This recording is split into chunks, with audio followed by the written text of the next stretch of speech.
Welcome home to USA Global TV and Radio, a place where dreams take flight, with authentic storytelling, diverse perspectives and meaningful conversations, where global stories unite and bridges are built beyond all borders. Discover world-class education, entertainment, hope and inspiration. Together, we're building bridges worldwide. Subscribe to our channel, USA Global TV. Download our app, USA Global TV. Be our guest or join our team. Visit usaglobaltv.com.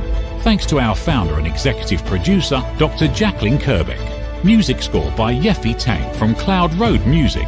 Voiceover artist Mike Porter. Creative direction by Paul Garcia. USA Global TV and Radio. Your home for global connection. All rights reserved. This video and its contents are the exclusive property of USA Global TV and Radio. Unauthorized use, duplication or redistribution in any form is strictly prohibited.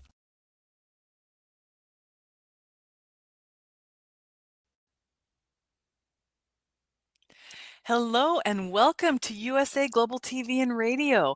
I'm TRACY CRAM PERKINS and our show today is Dementia Home Care. I invite you to subscribe to our YouTube channel, USA Global TV and Radio. I am a 4-time dementia caregiving survivor and the author of Dementia Home Care, How to Prepare Before, During and After, which is now available in audio. Joining me today is Dan Goerkke, a dementia caregiver, telepathic communicator, and Alzheimer's advocate. He is the author of Unforgettable, Unbelievable, A Journey of Telepathy and Compassion in Alzheimer's Care. Welcome, Dan. Thank you, Tracy. It's an honor to be here with you. Thank you. I am so happy that you are here today. For everyone in the audience, one of my readers introduced me to Dan, and I'm just very excited that you're here. And for the audience who don't know you, would you please tell us a little bit about yourself? Yeah, so my journey began in 2012 when my wife Denise was diagnosed with Alzheimer's when she was just 56. I was working full time, so I took on that role as caregiver for her. While still working full time. And that journey led us down a lot of different paths, a lot of different stories, funny, mostly funny, some sad, as you know. And yet I just always viewed it as my mission to be the best caregiver I could for her. And so some other background information, I've been in real estate prior to this journey. For many years, love the outdoors and nature, avid hiker, adventure hiker, so to speak, as well. And just have been out here with a mission lately to spread the word about Alzheimer's. I do quite a bit of volunteer work with the Alzheimer's Association here in the States, and just feel it is important to let people know what Alzheimer's really is, that someone as young as 56 or even younger can get the disease, and what it means to be a caregiver and to advocate for caregivers and to encourage them to get help when and where they can. Well, okay, so how did your journey begin and what did you start noticing? Yeah, it was, so Denise was in sales. And she drove around Atlanta, that's where I'm based. And she would start calling me and saying, I know what road I'm on, but I don't know where I'm going. Or sometimes it would be just the opposite. I know where I'm going, but I'm not sure what road I'm on right now. And at first I thought, well, okay, let me just get up maps and figure out where she needs to go, give her directions. And get her there. And I didn't think anything of it. It's like she's stressed, she's busy, not sleeping well, and I'll just get her there. Except that this happened over and over again with more frequency. And finally, I just said, you know what, we need to get into the doctor because something is wrong. And we went to her primary care. The downside was that he latched on to the fact that she said, I'm not sleeping well. And he associated that with not having, enough rest and being fully cognitive when she was awake. And so he immediately sent us to a sleep specialist, neurologist. And unfortunately, it's, I tell people this, it was a year and a half going down that path that led us to absolutely nothing other than more heartache. And it was a year and a half that we lost of good time. Finally, someone in our family said, it looks like this is beyond sleep, a sleep issue. Why don't you go to a neurologist that specializes in memory issues?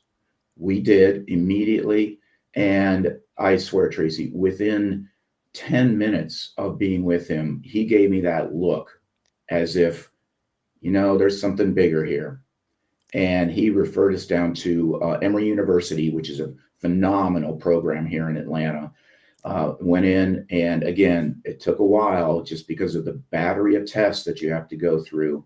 But the clincher was the spinal tap, lumbar puncture, technically, that they did that came back with a positive for Alzheimer's. And again, that was when she was just 56. And, that started our journey. So I have a probing question here. When you first heard that news, you as the spouse, I know as the person that's receiving it, their mind goes blank and they can't hear anymore. Did you have that moment where you just couldn't hear anymore for a little bit and then you came to, or how did that go? Yeah, I tell people I had to pick my jaw up off the floor. And what was so interesting is when we were with the neurologist prior to all the testing, he's going through his checklist, and he gets this puzzled look on his face. And I said, what's up? What are you thinking? He goes, well, I could do this test, the lumbar puncture. And I said, well, what does it do? It says, well, he said, it will tell us whether she has Alzheimer's or not. And I said back to him, I said, well, let's do it because we can rule it out then. Because I thought there's no way at 56 she had Alzheimer's, right? So going through the test results 6 months later, I see the same expression on his face. He's scrolling through the results. He's talking to us. And all of a sudden he goes, his eyes light up. And he turned to me and he said, she has Alzheimer's. And again, my jaw dropped and I just couldn't believe it. And he said, if you want, the neurologist that did the test is next door and you can talk to him. And I thought, yeah, I probably should check the box. But he said 99.8% chance that she's got it. And we were leaving his office. I still remember this to this day. I'm still in shock. Whereas Denise, with her, A personality, she opens the door to his office. Across the hallway, there's this rack of literature and workshops and support groups. She starts grabbing all the flyers she can because she's going to tackle this disease. And that's how she subsequently approached the disease. She wasn't going to let it defeat her. And she was just going to continue. She said to me, I'm going to continue living my life as if I don't have this. Wow. Wow. Okay. So that first of all, that had to just be gut wrenching. Having sat with other family members and having that experience, I can relate to what you're going through, but not with a spouse. I mean, Yeah. having it be the love of your life and having this message, did it kind of reassure you that she did the take charge thing and went to learn everything she could about it?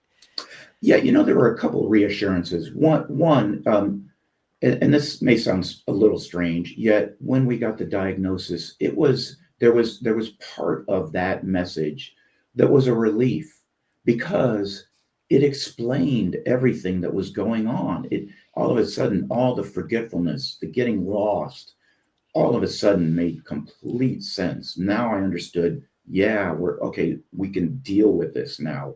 We're out of that world of unknownness, right? And it was a relief to see her not give up on this, to say, I'm going to pick myself up and I'm just going to keep going. I still want to do this. I want to do that.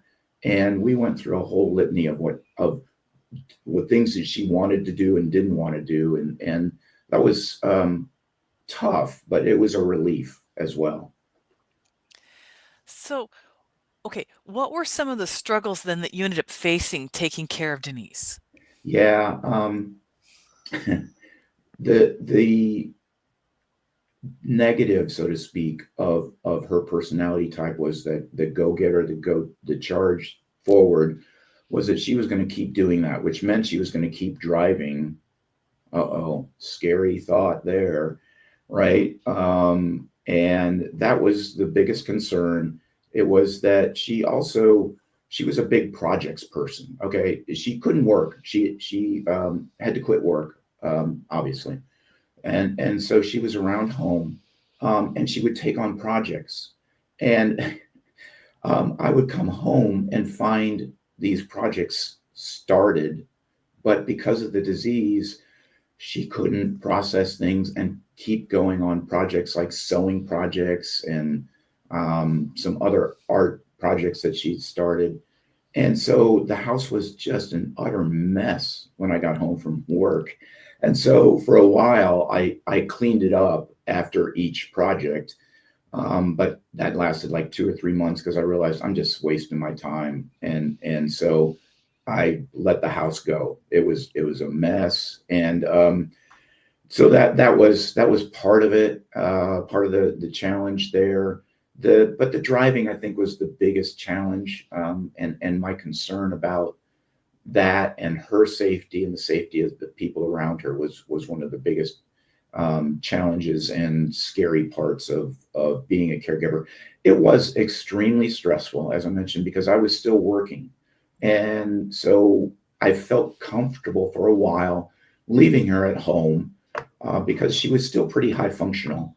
But yet it got to the point where eventually I didn't feel comfortable. She was forgetting a lot of different things and how to do things. So I had family members come in initially, and then ultimately hired a professional caregiver, companion caregiver for her, who stayed with her while I went to work. Okay, that has another question for me. So you are currently working at this point, and how were you staying in contact with her? Were you checking in? Was she checking in with you? Was there what was the communication like? Well, she still knew how to use a cell phone. So Uh-oh. I would get calls a lot at work, right? And usually asking the same thing over and over again. A lot of times, as you know, they attach themselves to the loved ones so much. So she was always asking, when are you coming home? When are you coming home? Over and over again. But I was able to check in, and if fortunately, our son and daughter-in-law lived 2 miles away. So if something was a concern to me, I could call either one of them up, and they could go over and check on her, and so that was a relief. And then I even tried one time. I'm still laughing at this. She said, "I want to go to work with you," and I'm like, "Well, okay, I kind of get that. She wants to be close." And I thought, well, as long as she can kind of sit in one corner of my office and do some activity, I can still do work. Well, no, that was an utter failure because the same questions kept coming up over and over again of, hey, when are we going home? When can we go to the grocery store? And, I'm in the middle of these business calls, and she's trying to ask me these questions. And I'm like, we are never doing this again. So I abandoned the bring her to work scenario real quickly. And then, like I said, that's when, I had started having the concern that she would leave a burner on, so to speak, or, something else while she was trying to make food or something like that. So it was time, probably about a year and a half, 2 years after the diagnosis, that I said, I need to have somebody come in and start watching her while I'm not there. So, and that worked out great, actually. Now I want to ask you about humor. When did you first start employing humor to save your sanity? Pretty much day one. We were always we were cracking each other up throughout our relationship. So that part didn't change, and she was always doing something that was humorous. One of the funniest ones was the walks in the neighborhood, where she just started going up into people's yards and taking flowers out of their flower beds. And she would come home and make flower arrangements that were absolutely beautiful. And the first few times she went in people's yards, I said, "Are you sure you want to do that? Do you maybe we should keep walking?" And she would have none of it, just kept doing it. And finally, I gave in. I said, "Here, when we go for our walk, here's a pair of scissors. You might as well do it the right way if you're going to do it." And I still remember also the first time her long time companion care person, Rita, went with her walking in the neighborhood. Denise, she said, Denise just made a beeline. She cut up into this lady's yard and snipped some flowers and brought them back. And Rita called me while they were on the walk. And I said, "Oh yeah, let her do that. No use in fighting her over it. You're just going to get in bigger trouble." So the flower thing was humorous. And I shared all these stories to the family, Facebook posts, because I wanted people to know the reality of Alzheimer's disease, and that humor perpetuated our relationship through the disease and helped get me through it. I've got plenty of stories. I could keep going, but I won't for now. So.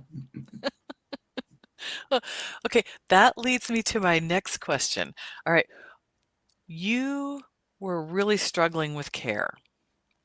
And when I was listening to your interview on the telepathy tapes, you were talking about toileting and the difficulties you were having with toileting. Can you describe what happened around that for the Yeah, audience? yeah. It was crazy, Tracy. I would have never imagined this scenario in a million years. That because of the disease, right? The Denise's brain, and this happens with most of them, is they have the thought, okay, I need to go to the bathroom. Walk in the bathroom, you need to do your business. Well, because the neurons between the thought and the muscles that you need to do that physical activity were not connecting, she would get in the bathroom and just stand there. And I would eventually have to go in and help her, tell her to do this, do that. And it was taking literally 5, 10, 15, 30 minutes. Tracy, one time I looked at my watch. It was an hour from the time we got into the bathroom to the time we were leaving the bathroom to get her to go to the bathroom. It was amazing. She could not understand the words, just sit down. That just did not register. I might as well have been speaking a foreign language. And I still remember every time coming out of the bathroom with her totally physically and mentally exhausted from that experience. And it was wearing on her because, let's face it, I lost my patience sometimes, raised my voice. And it was just so frustrating for her as well. She was tired. And it was just, again, just an unbelievable situation that I would have never have expected. And that rolled over also into trying to even get her in the car to go to appointments, just to go to the grocery store. She could not, again, her brain could not figure out how to tell her muscles to maneuver, to sit down and move her legs around, and simple, physical movements were just not registering with her. So it was an incredibly frustrating situation. Okay, I can feel for you on quite a few of those items. I mean, especially, the toileting and getting into the car. But how did you cross over so that you were able to connect with her? Because this is what I find really fascinating. Yeah, so we're going to go into the telepathy Yes, section, yes, I right? would like Here to we bring that up if go. you're okay. Here we go. Okay. Well, that's one reason I'm here is to talk about the telepathy and let people know that that's available. So one day I had this was probably about 3 years or so after the diagnosis, around 2014, 2015.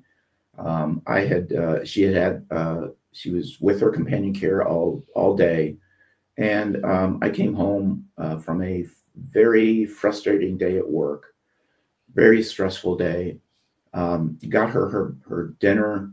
We sat and watched TV for a few minutes. Fortunately for me, she liked to go to bed early, around 7:30. And I say fortunate because it gave me a break. And so I put her to bed, went back out, grabbed a glass of wine, watched a little TV. I probably got another glass of wine. But anyway, and just kind of tried to calm down, and finally went to bed. Okay. And looked at her, and she is fast asleep. Again, thankfully, she slept through the night. She slept somewhere between 10 and 12 hours a night, which was great. So she's fast asleep, and I'm sitting there or laying there next to her, and had the thought, let me back up a little bit, because at this time she had the disease had caused her to lose her ability to speak. Occasionally she gets some words out, occasionally a phrase, but her speech had gone downhill dramatically, and she just could not barely communicate to me. So I had, laying there next to her, I had the thought in my mind, Denise, this would be so much easier if you could just talk to me. In my mind, Tracy, I heard Denise. I heard her voice, the inflection of her voice say to me in my mind, well, talk to me. And I'm like, okay, here's one of the biggest problems we're having. It's stressful for you and stressful for me, getting you into the toilet. Show me how to do that better. And in my mind's eye, again, she's giving me images of what to do. She's telling me, place your hands on my shoulders, put your hands on my hip, push here, do this, do that. And at the end of that explanation by her, right, all in my mind's eye, I said, thank you. I looked down. She's fast asleep. I went to sleep. And again, I woke up the next morning, like, who wakes up excited about taking their wife to the toilet, right? I am. I'm so excited. So I get her up. We go in. I'm doing exactly what she had showed me and told me to do telepathically. And we were in and out in 5 minutes. I remember getting her on the commode and going, yes. And she's looking at me and going, get out of here, take your idiotic celebration somewhere else. Let me go to the bathroom. And it was literally 5 minutes, and I'm so excited. And it was a relief for her too, obviously, to not have me fussing and fighting with her to get on the toilet. So that next night I said, okay, Denise, and I heard her again. She said, okay, I'm here. In my mind's eye, I said, that worked great. Thank you again. Let's work on the car. How do I get you in the car easier? And again, same thing, showed me images, told me words, told me things to say to her physical self that would help her understand what to do. Same scenario. The next day we were going and getting in a car for an appointment, did the same thing. And this time I had a little more tact. I closed the door, and I'm running around behind the back of the car, yelling and screaming, celebrating like an idiot. And that began my journey with her, communicating telepathically. And it made the journey is difficult. There's no question about it. The telepathic communication that I started having with her and continued to have with her made the journey a little less difficult, and made it easier. Let's face it, made it easier. Yeah. Yeah, that was going to be my question. Is like, what level? I mean, did you literally feel a weight come off of your shoulders when that happened? I mean, what was? I just can't imagine having that connection, because I know it was so hard having the silence between me and my family members, that and not being able to break through that. So I'm just curious. Yeah, yeah. It was two things. One, it was a relief, to know that I had this gift. And I hesitate. I don't like to use the word gift. Maybe we get into it later, maybe not. But I believe it's an ability we all have. So it's not a gift, so to speak. But yet I tapped into this ability, and I was so relieved to have that as a caregiving tool in my tool belt. As you know, caregivers have many tools. This was a huge bonus that I had. So it was a relief to have that tool, because it made my job easier and it made her more relaxed. I could see her soften, so to speak. She wasn't as stressed and strained after I started communicating telepathically, because I used it almost every day. I asked her telepathically, what do you want to eat? Is there something I'm missing in your diet that you might like? And where do where do you want to go? What do you want to do? Those kind of questions. And it was just, gosh, just such a relief, Tracy. I don't know how else to describe it. How it was so beneficial to both of us. So Dan, let me clarify something. You were first doing this in your sleep, and now you're able to do it while you're awake. Is that what you're saying? Well, That when the very first time I did it, I was awake. Yes, Oh, it you was, were awake. it Okay, was okay, before I fell asleep, okay, and so I always do it when I'm awake. Yes, okay. But now you're doing it while she's awake also, is what you're saying. yes, Okay, absolutely, okay, okay. absolutely. Yep. Wow. And now you teach other people how to do this, is that correct? Exactly. Yes, I found that several things started happening. Is one, which was beautiful, was my dad, who had passed away, uh, 30 years prior to when I'm communicating telepathic with Denise. He started coming in, so I started talking, communicating with him. I had to put Denise in a memory care facility. And I started communicating with people there, and helping the memory care director. She was great. She was very open to this telepathic communication. And I was helping her with situations she was having with others. And so it started just expanding to other people. And I said, you know what? Gosh, there are other people out there that would benefit from this. So I right now I do readings, so to speak. You can contact me, and we'll set up a time. And if you want me to connect to your loved one who has gone silent, so that you can get answers, you can get better tips on what they want, I do that as well. And then I teach people. People are so interested in, gosh, I think I communicate with my mom or dad.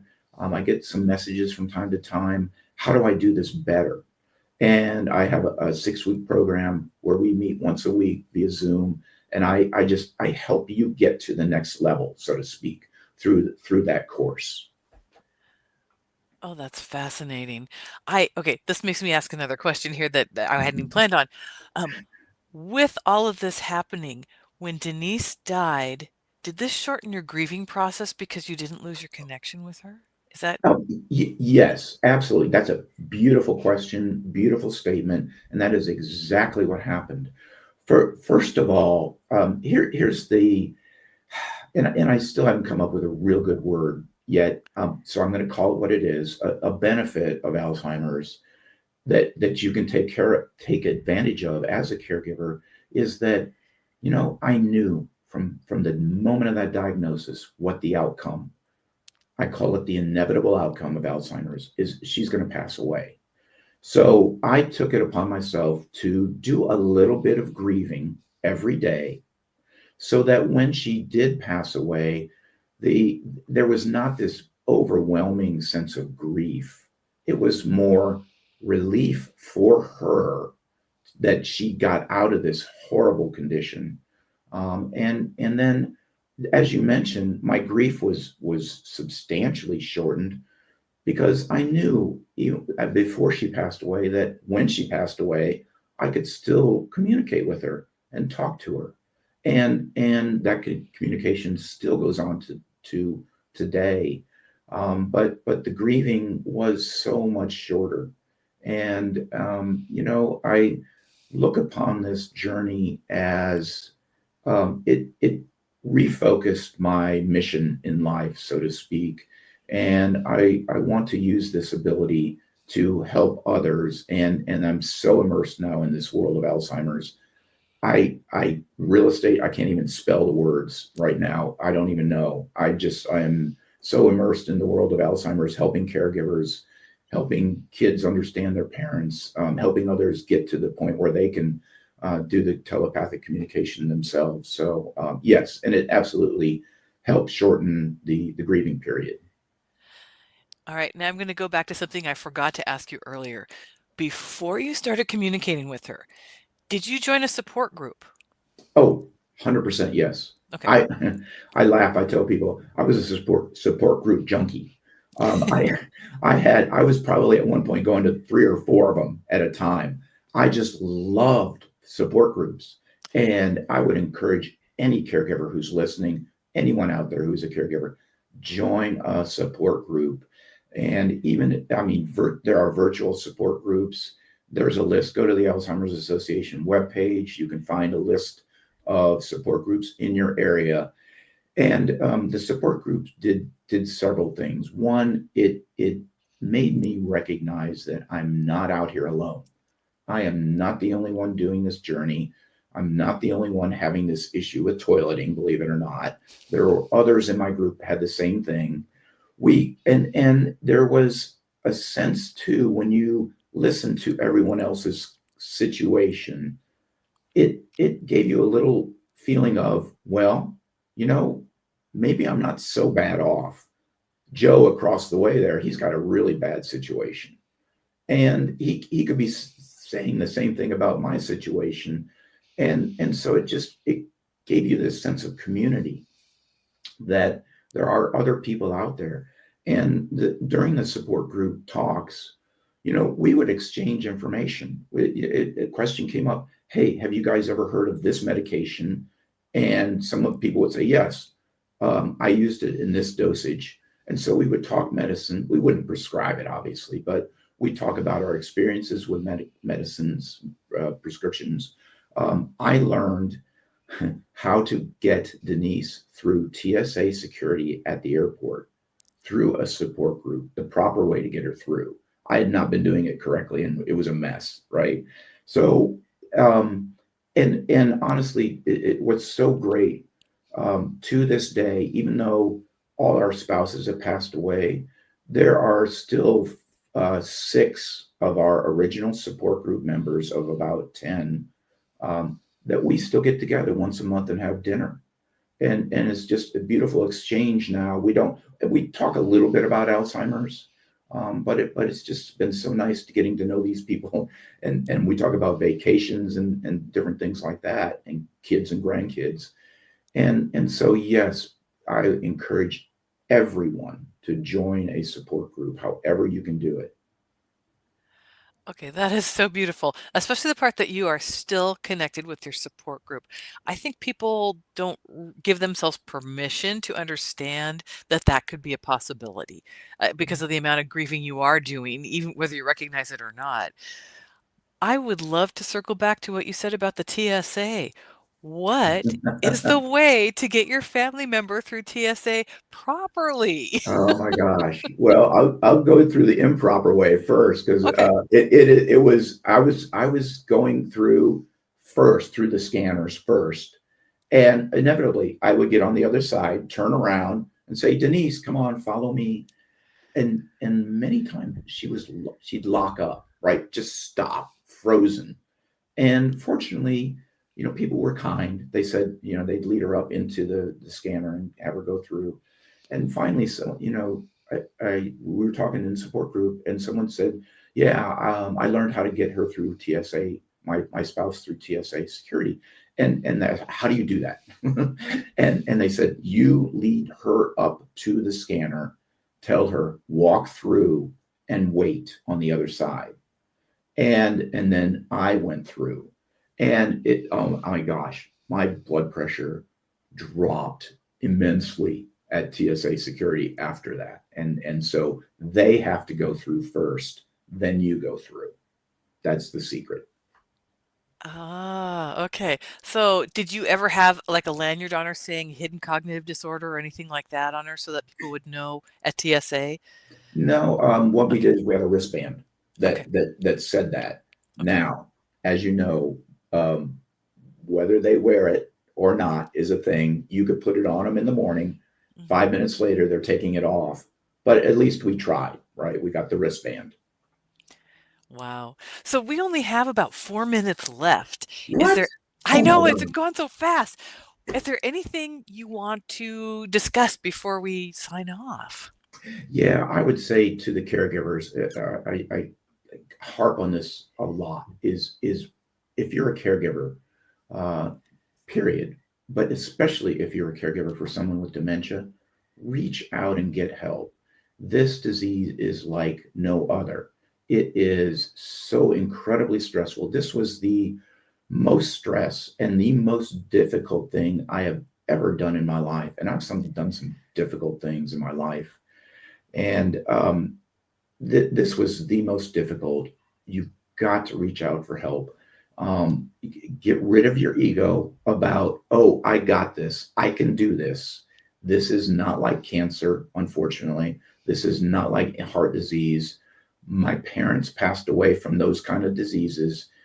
And I remember 2 days before my mom passed away, I was communicating back and forth with her. I could not do that physically with Denise for 6 or 7 years before she passed away. And the amount of stress that put on our relationship. And yes, the telepathy did help, yet it was still stressful. Folks don't realize, caregivers don't realize how stressful this is, how sad it is to see that person in front of you just literally vanish and go away. It's incredibly stressful. So reach out, get help. There are plenty of resources out there through the Alzheimer's Association, family and friends. If they offer, can I help? Say yes. You'll figure out how they can help, but say yes. Don't be a martyr. This disease will kill the caregiver first. It really will. So reach out, get in a support group, find the help you need. Take breaks. Take breaks from your loved one. You know, you're not giving up on them. You're not giving up on them if you have to put them in memory care. You're not giving up on them if you have to have someone come in and take care of them for an hour while you go to the grocery store. And so I would say to the caregivers, reach out for help. That's my biggest message. And I'm here too. I'll be glad to help through readings or whatever help if you just want to talk. Okay, so I've just what because of that, what was your most unexpected and cherished feedback from somebody you have helped Through telepathy. through telepathy? Yeah. Wow, that's a great question. I've never thought about that. Wow. Boy, I hope this is not a Stump Dan question. I can't think of anything specific other than it's just a relief.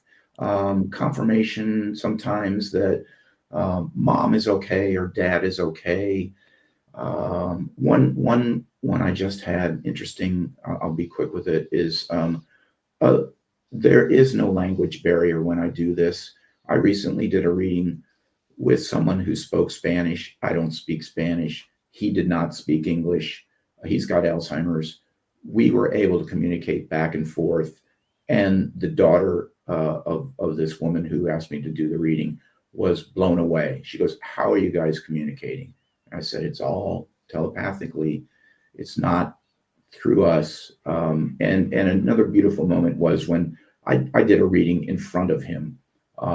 When the daughter brought him out in his wheelchair, he looked at me and he had this recognition he knew who I was. He knew that I had been communicating with him telepathically, and that was so heartwarming. So that was a beautiful moment right there. Yeah.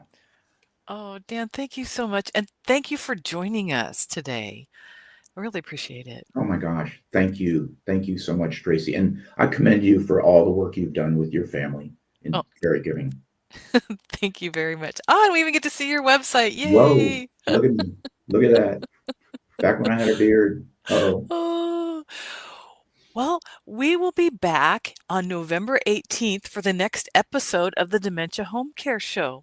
In the meantime, you can go over to our channel on YouTube at USA Global TV and Radio and look for the Dementia Home Care playlist, where you'll find all of our past episodes. Thank you to the wonderful Dr. Jacqueline Kerbeck for all of her hard work behind the scenes today. And thank you to our sponsors for making this possible. See you next time, everyone. USA Global TV and Radio proudly presents Tracy Cram Perkins, a dementia caregiving survivor teaching how to balance care with peace of mind. #1 resource for dementia caregivers. It's the book Dementia Home Care: How to Prepare Before, During, and After. Over 17,000 copies sold of this must-have guide. And now a testimonial from Tracy Smith.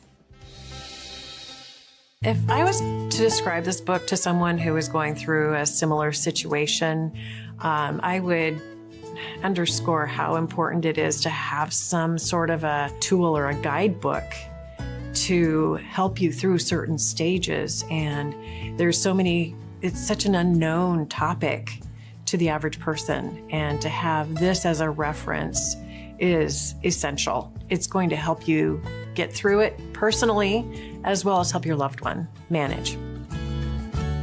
To learn more, go to TRACYCRAMPERKINS.com. Tracy Cram Perkins is an award-winning author. She's also the host of Dementia Home Care television show. Watch it here on USA Global TV and Radio. Is it true?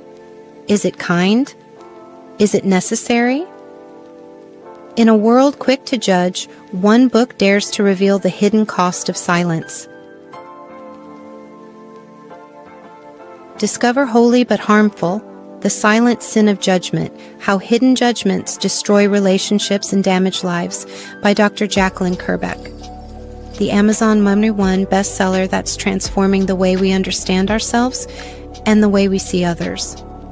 Pick up the companion workbook to uncover your own hidden judgments and learn how to break free from them. Available now on Amazon and at fine bookstores worldwide. Every woman carries a story of strength, of purpose, of light. Through her courage, the world is transformed. Through her grace, generations are inspired. This is Iconic Women. Within Every Woman Lives a Goddess, a celebration of brilliance, beauty, and empowerment.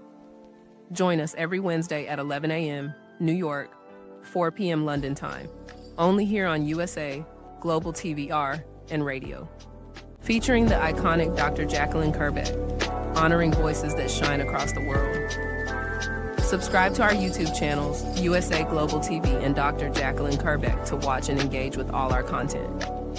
World-class education, entertainment, hope, and inspiration. Thank you, viewers and listeners of USA Global TV and Radio, for joining us today. We're honoured to have your time and attention as part of our global community. At USA Global TV and Radio, we believe in the power of authentic conversations, meaningful connections, and creating a world of possibilities together. Want to be part of something bigger? Join our team of elevated listeners at usaglobaltv.com, a space where your voice matters and your ability to listen transforms relationships. Stay connected with us across all our platforms for thought-provoking discussions, expert insights, and empowering stories. Subscribe to our channels at youtube.com/c/USA Global TV. Follow us on social media and explore the endless opportunities we're creating for growth, learning, and inspiration. Together, we're not just broadcasting, we're building bridges and changing lives one conversation at a time. For inquiries, contact us at info@usaglobaltv.com.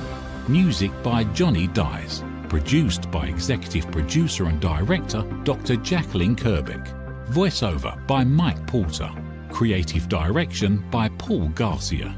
All rights reserved. Copyright 2025. Visit usaglobaltv.com to view our full terms and conditions.